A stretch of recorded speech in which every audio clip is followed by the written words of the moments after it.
జరుగుతూ ఉంది, ఇబ్బంది జరుగుతూ ఉంది.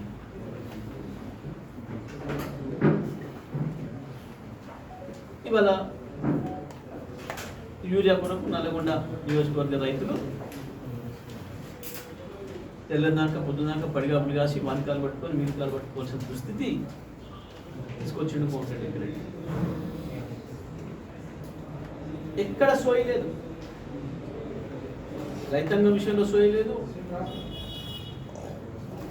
వైద్య విషయంలో సోయి లేదు, విద్యార్థుల విషయంలో సోయి లేదు. కేవలం కమిషన్ ఇస్తానికి ఎవడు వస్తాడా అని చెప్పి ఎదురు చూసుకుంటూ హైదరాబాద్లో కూర్చొని 100 కోట్ల దోపిడీకి పాల్పడుతున్నాడు తప్ప నల్గొండ ప్రజలు ఇచ్చిన అవకాశాన్ని పూర్తిగా తన స్వార్థానికి వినియోగించుకుంటున్నాడు తప్ప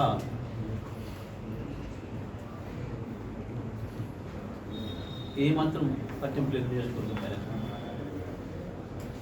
జిల్లా రివ్యూ చేయలే ఇంతవరకు. వీళ్ళ ముఖానికి వీళ్ళ జీవితంలో 2 మంత్రులు ఉన్నారు జిల్లాలో. సాగర్లో నీళ్ళు ఉన్నాడు, కిందకి తీసుకుపోతుంటే సోయి లేదు. సాగర్ కాలం కింద ఎండబెట్టారు ఒకసారి వీళ్ళు వచ్చిన తర్వాత మహానుభావులు 2 మంత్రులు. కాళేశ్వరం కింద 8 పంటలు పండించుకుంటున్న సూర్యాపేట జిల్లా రైతాంగాన్ని 2 సార్లు ఎండబెట్టాను.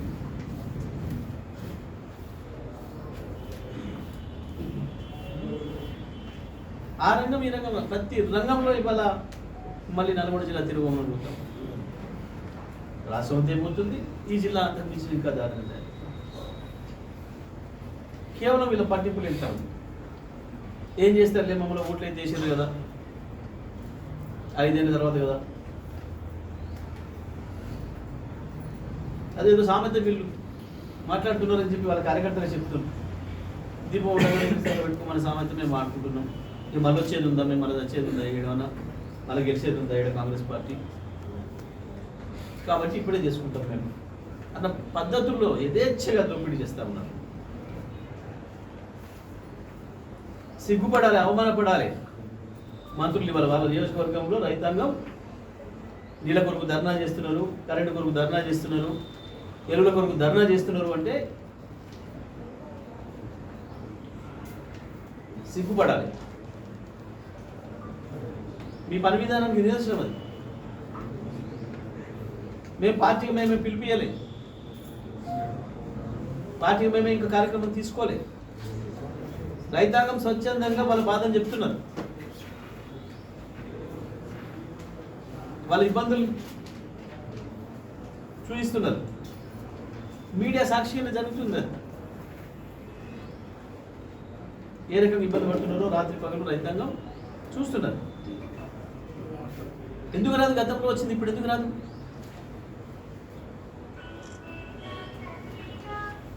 గదే కేంద్రం నుంచి అక్కడి నుంచే రావాలి, బయట దేశాల నుంచే రావాలి.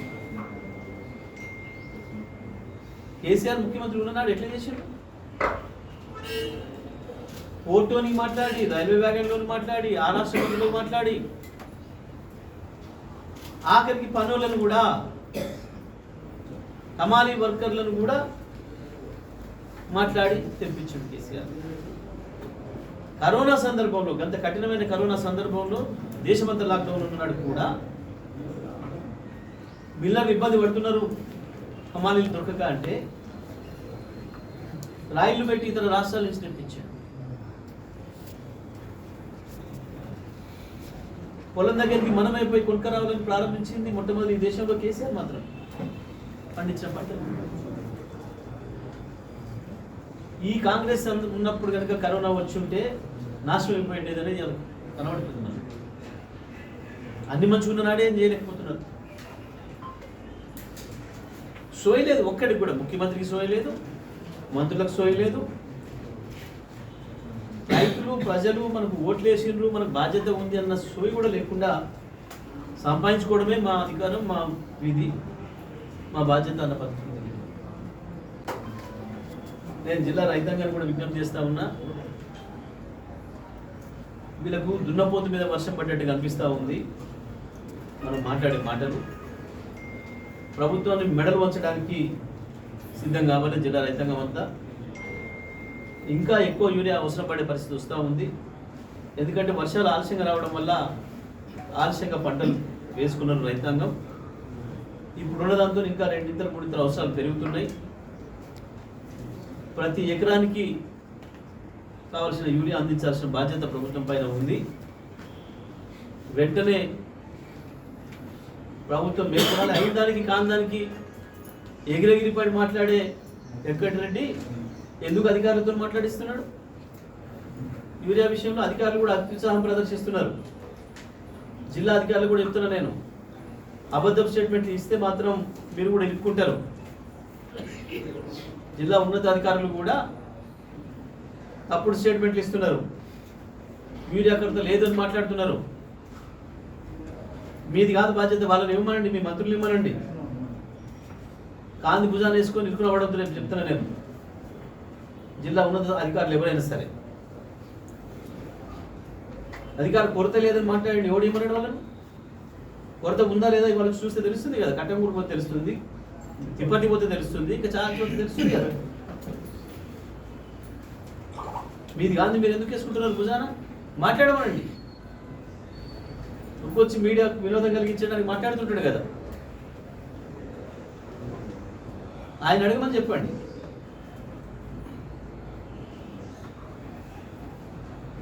చిల్లర మాటలు చిల్లర చేష్టలు కాకుండా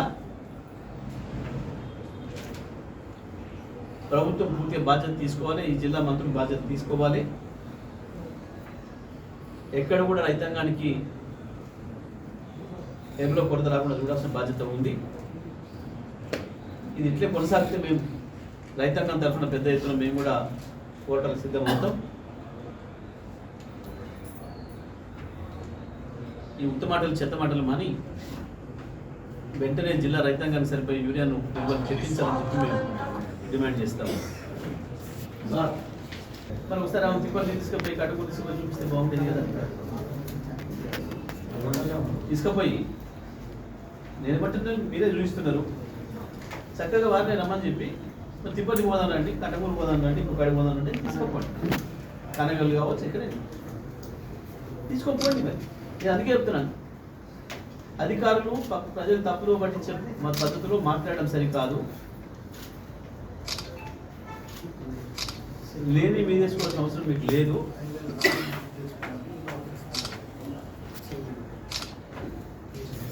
కావాలని చెప్పి ఇప్పుడు వచ్చినాయండి. ఎందుకు ఏమైందంటే మరి బ్లాక్ మార్కెట్ ఏమైంది? ఎందుకు రైతులు అక్కడ ధర చేసుకొచ్చి వచ్చింది? మంత్రి చెప్పినట్టు మంత్రి కమిషన్ తీసుకున్నాడు, ఒకరికి కేసు ఇవ్వాలన్నట. మంత్రి కమిషన్ తీసుకున్నోడికి ఎవరికైతే ఫోన్ చేసి చెప్తున్నాడో వాళ్ళకి వేస్తున్నట్ట అధికారులు.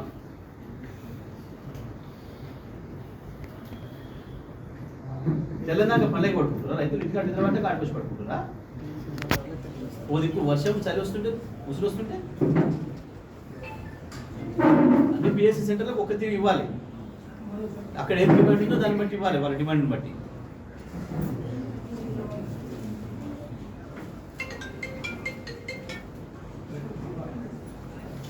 ఏమైనా కమిషన్ వచ్చే పని చేయడం తప్ప ఇంకోటి అలవాట్లేదు జిల్లా మంత్రికి.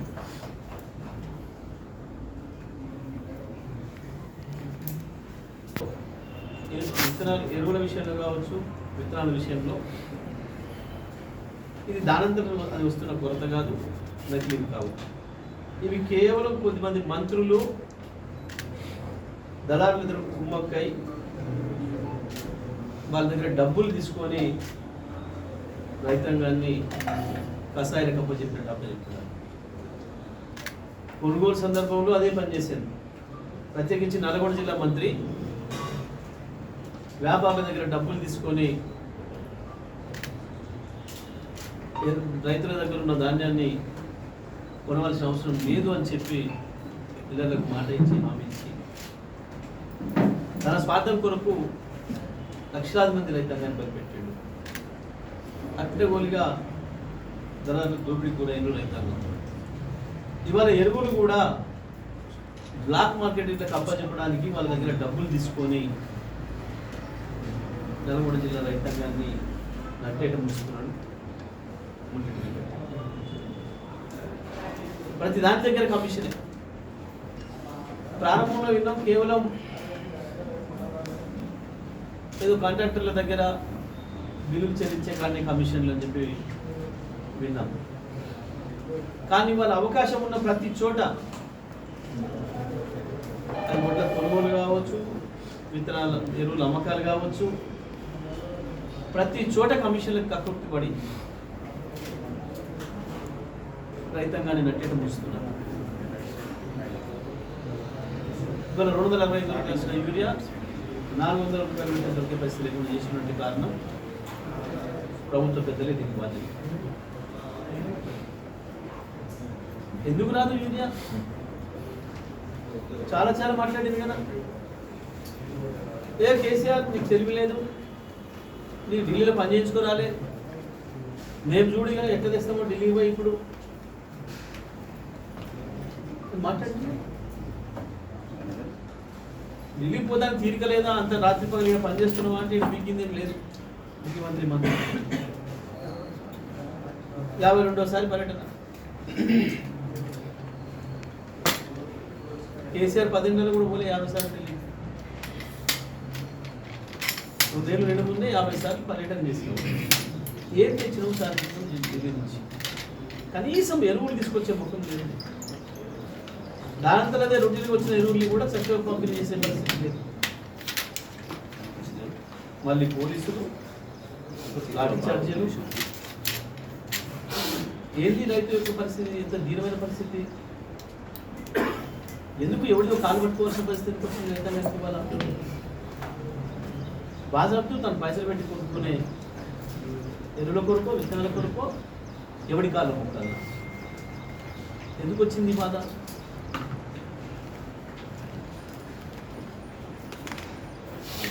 వీళ్ళు ఢిల్లీ కాలు మొక్కి టికెట్లు తెచ్చుకునే అలవాటు వీళ్ళకి ఎట్లుందో ప్రజలకు కూడా గదే అలవాటు చేసుకున్నారు.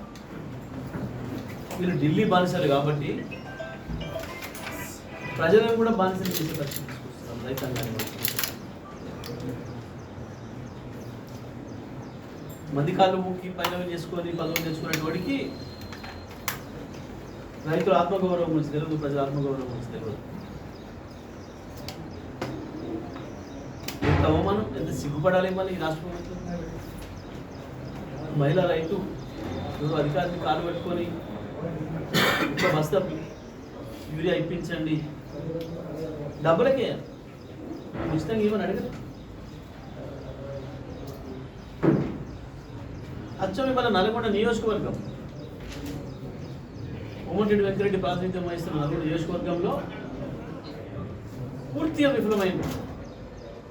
మంత్రిగా పక్కన పెట్టండి, ఏ నియోజకవర్గంలో కూడా నిలుస్తలేడా దిక్కులేదు, కానీ సొంత నియోజకవర్గంలో కూడా కనీసం ప్రజలకు సేవలు అందించేదాకా అందుబాటులో లేడు.